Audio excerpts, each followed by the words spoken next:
Hello, everyone. Welcome to the PEFC webinar that will introduce the European Union's new Deforestation Regulation, or most famously known as the EUDR, and the role that PEFC can play in this field. My name is Siti Shaliza Mustafa, and I'm the new Deputy Secretary General or Chief Operating Officer of PEFC. For those of you who are not familiar with PEFC, we are the program for the endorsement of forest certification, an international not-for-profit organization dedicated to promoting sustainable forest management through independent third-party certification. Present in 55 countries globally, PEFC is an international standard-setting umbrella organization that provides independent assessment, endorsement, and recognition of national forest certification systems. It is estimated that nearly 3/4 of all certified forests globally are certified to PEFC, and 1/3 of all chain of custody globally have achieved PEFC chain of custody certification. With more than 24 years of experience, PEFC today is the largest forest certification system in the world and continues to be the system of choice for smallholders. Ladies and gentlemen, climate change remains a major threat to the planet, and halting deforestation of the world's forests is seen as an important solution to the global crisis. Protection of the world's forests is also seen as a solution to halt biodiversity loss and maintenance of ecosystem services. At the same time, the forest is also an important producer of alternative nature-based products that contribute to sustainable and renewable material for circular economy, which is also seen as a solution to combat climate change. We all therefore share a common objective to promote sustainable forest management and supply chains that achieve high sustainability standards. Towards this end, we need to employ multiple tools to achieve positive effects of forest use and jointly work together to further forest education and dissemination of credible information to support our joint efforts.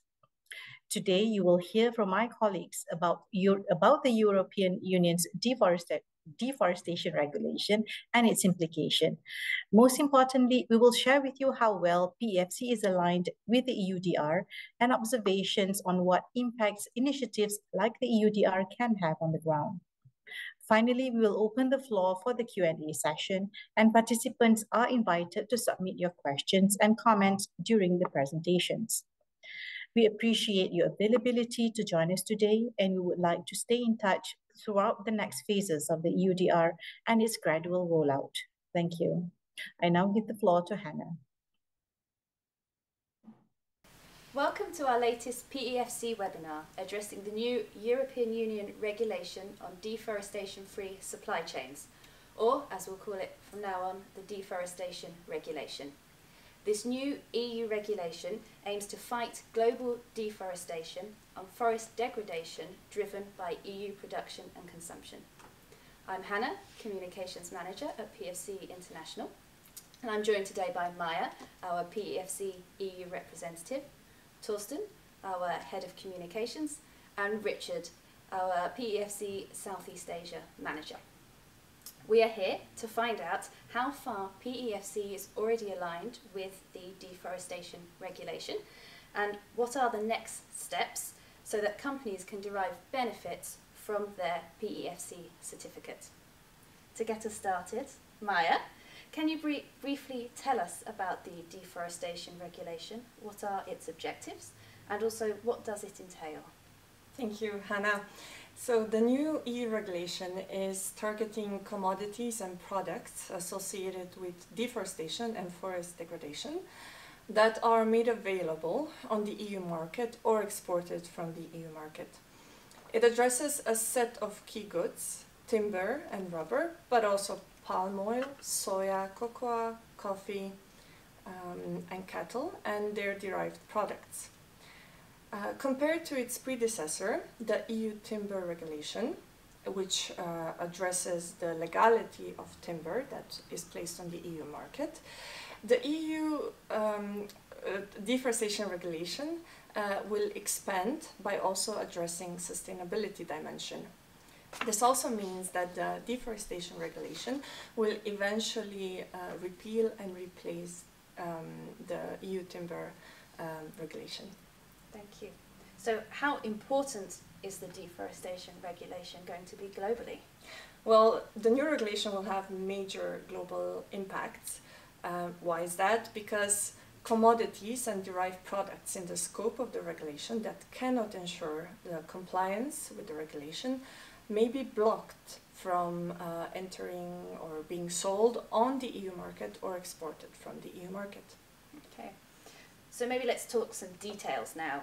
What are the main elements of this regulation? So when the new rules enter into force, all commodities and derived products in scope will be placed on or exported from the EU market if they are both deforestation free and legal. For the wood commodity, this means that they will need to be produced on land that was not subject to deforestation and forest degradation after 31st December 2020 and has been produced in accordance with the relevant legislation of the country of production. To confirm this, relevant products from supply chains will always need to be accompanied by a due diligence statement that will be submitted to an EU database, known also as Register Information System. So this submission, it will confirm that due diligence was carried out? It will confirm this, but also it will confirm that no or only negligible risk was found. This submission of the statement should be made prior to placing relevant products on or exporting from the EU market. Operators and traders have the obligation to exercise the due diligence, except in some cases, and share then the due diligence statement reference number along the supply chain. The new regulation will also establish a benchmarking system that will assess the risk of deforestation and forest degradation of countries. This risk level will also then impact the level of obligations for companies in their due diligence process. You mentioned due diligence. What are the key points that our viewers should really know about? So we can start off by mentioning that the due diligence procedure has been strengthened compared to the EU timber regulation. It consists of three elements that we are already aware of. First, information requirements, then risk assessment and risk management, and is complemented also by reporting obligations. As part of the due diligence on the supply chains, companies will be required to collect precise geographical information about the source of the commodities. Here we refer to the plots of land, described by means of latitude and longitude coordinates corresponding to at least 1 point, and in case of more than 4 hectares, this should be provided using polygons. Could you maybe give us an example of how this could work in practice? Definitely. So I will use the graphics that you will see here next to me, and all the credits here go to the European Commission. This is one of the possible examples of a timber supply chain. So the forest owner will harvest trees and place them on the EU market at point of harvest. As an operator, forest owner will need to perform a due diligence, submit a due diligence statement, and receive a due diligence statement reference number. Then logs will be sent to a sawmill for processing. The sawmill will place the sawmill on the EU market. As a SME operator further down the supply chain, the sawmill will have no due diligence obligations.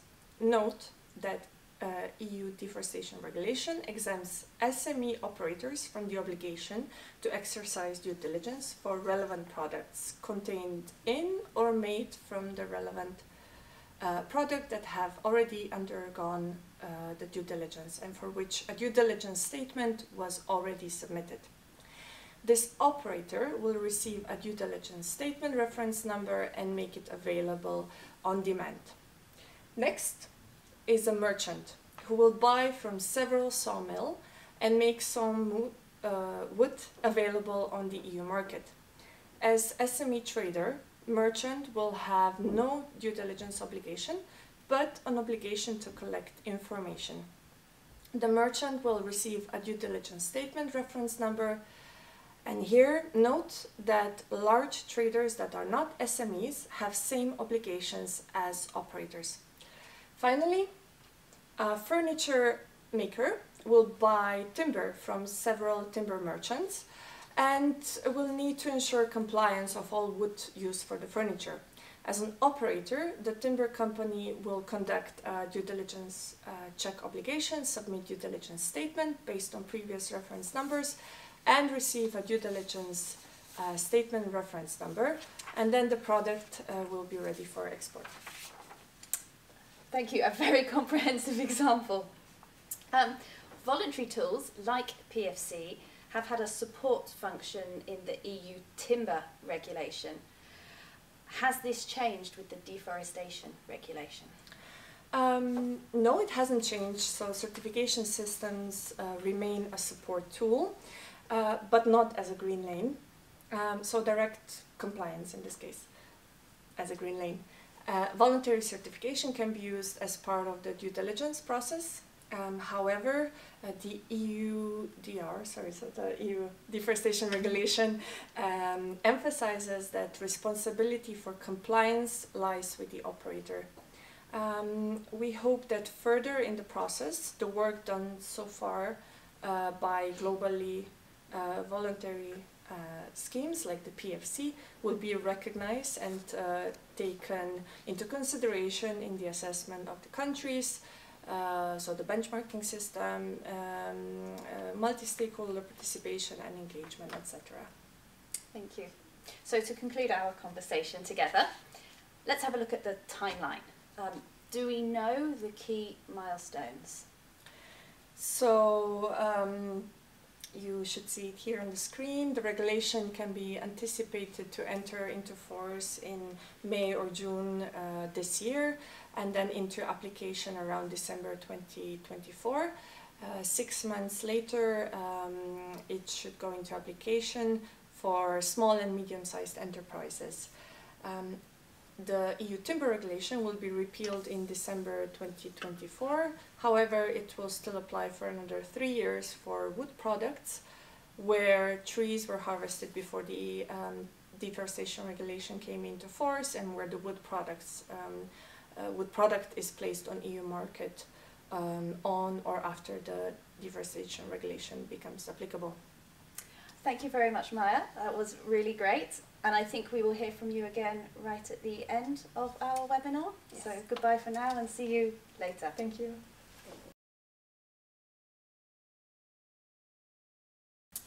I now would like to welcome Torsten, who has undertaken a gap assessment of PEFC against the Deforestation Regulation. So Torsten, what is your take on how well PEFC is aligned with the regulation?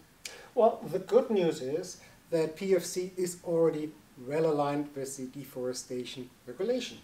There are a couple of areas where PEFC will undertake further work in the future to ensure full alignment, but so far we are pretty optimistic that this won't be a major issue. Great news. So, if there is no further guidance currently available, how did you go about undertaking the gap assessment? Well, we had a very close look at the text of the Deforestation Regulation. To some extent, it mirrors what is in the Timber Regulation. And to another extent, it picks up on criteria that were included in a study that the Commission undertook about 2 years ago, which compared and contrasted what verification and certification systems deliver with EUTR requirements. So we looked at the Timber Regulation and the criteria of the Timber Regulation, as well as the criteria that were additionally available from this study. And what were your findings? Well, our findings were that PEFC is already really well aligned with the Deforestation Regulation. The study that was undertaken identified a couple of gaps where PEFC wasn't well aligned, those have already been addressed by PEFC. So PEFC by now is aligned with both the timber regulation and those additional criteria in this study, which only leaves us to address areas that are in addition included in the Deforestation Regulation. And which ones are those exactly? There are essentially only 3 areas where we identify potential for improvement of the PEFC system. This is, on the one hand, human rights. It is the geolocalization of forest areas, and it is something that's called deforestation free.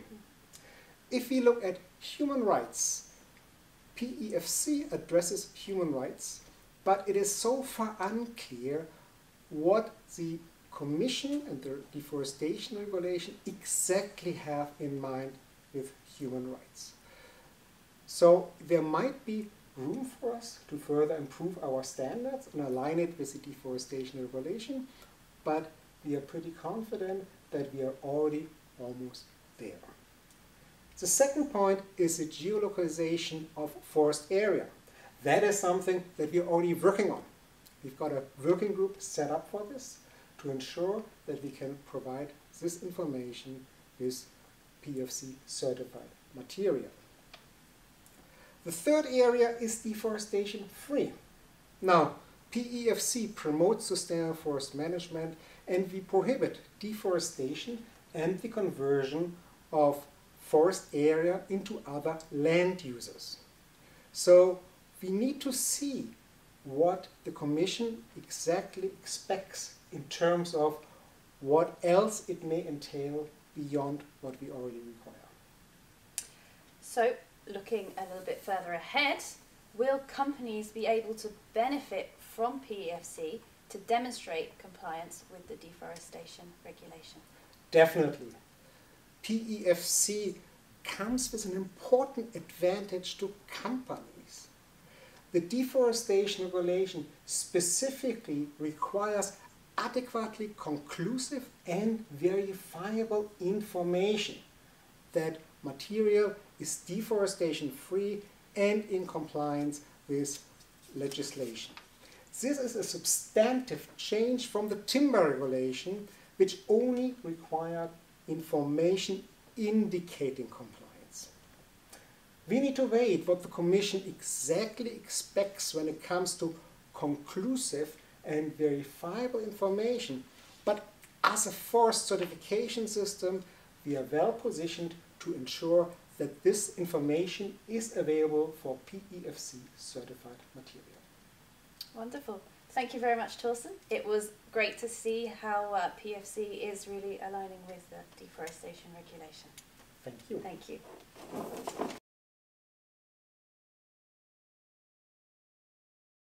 And now I would like to welcome Richard. Richard, you are based in Southeast Asia. Can you tell us a little bit about the impact of the EU timber regulation on the ground? Did it have a positive impact? Well, working in Southeast Asia meant that I worked with smallholders a lot, and we could actually see that the timber regulation could have unintended consequences. It is not always a positive impact on them and could be actually harmful. Could you maybe explain that a little bit more for us? Well, my recent experience into the smallholder production systems of rubber showed that this is a production system that is connected to a very complex supply chain, and the EUTR requires land use rights, and many smallholders throughout Southeast Asia have not yet got formal land use rights. But if they don't have land use rights, wouldn't it be better if we didn't source from them? Well, the challenge is that they don't only have land use rights, the challenge is that they don't have formal land use rights. And often this has been an informal land use that cannot be verified to be compliant with such a regulation. and this might be due to the government's capacity to issue land allocation and land titles. For example, recently I was in Laos and I was working with a company that is investigating is planning to get PEFC certified, and there's a big producer of 10,000 hectares that has the correct land documents. However, they also have 2,000 hectares of smallholders that they buy from. And when we looked at the implementation of the PEFC controlled sourcing and legality as a key part of that, we could see that only 120 hectares actually had land tenure that would be acceptable to meet the UTR or the timber regulation. But what does that really mean in practice? So, well, in practice, it could mean that the company would have to segregate that material and they would have to find markets that don't have such regulations, or potentially they could remove those smallholders from the market and cutting them from the supply chain. So, from your point of view, looking forward to the deforestation regulation, what needs to happen to avoid such unintended consequences? Well, I think using PEFC's approach, that we can look at some of the issues that the national stakeholders are dealing with, such as the land use rights. And so it is not only about the smallholders in rubber that I talked about. This will be consistent in other production systems such as coffee and cocoa. And this needs to be considered in the implementation act of the Deforestation Regulation. And we need to make sure that it has a positive impact, not only on biodiversity and deforestation, but also on smallholders and their livelihoods. We need to find the right balance, and we hope that we don't see the poorest and most vulnerable people, who are the smallholders that dominate the production systems in Southeast Asia, being punished from perverse impacts of the regulation. But if they are cut from the supply chain, what does that mean to them, to the people themselves? Well, using rubber as an example, where people are dependent on that for their daily subsistence and income, we can see that they may be moved away from responsible supply chains and not connected to the market, which pays a better price. It may mean that they change crops and have to expand their subsistence farming into further forests or other land uses. And of course, for us at PEFC, this is so important because PEFC was founded with a focus on smallholders, so it's vital for us that smallholders do have that market access. Yes, yeah, I agree that we need to make sure that the systems that get put in place on the ground are ones that are inclusive of the smallholders. Otherwise, it could mean that those smallholders are losing the profitability and losing their basic abilities to develop as they should be entitled to. Thank you very much, Richard. It was really interesting to get that regional, the Southeast Asian approach, so we really appreciate your time today. Thank you. Thank you very much.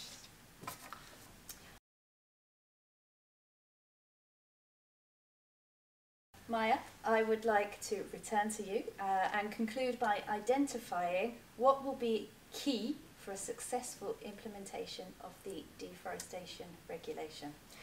Maybe I highlight 3 points here.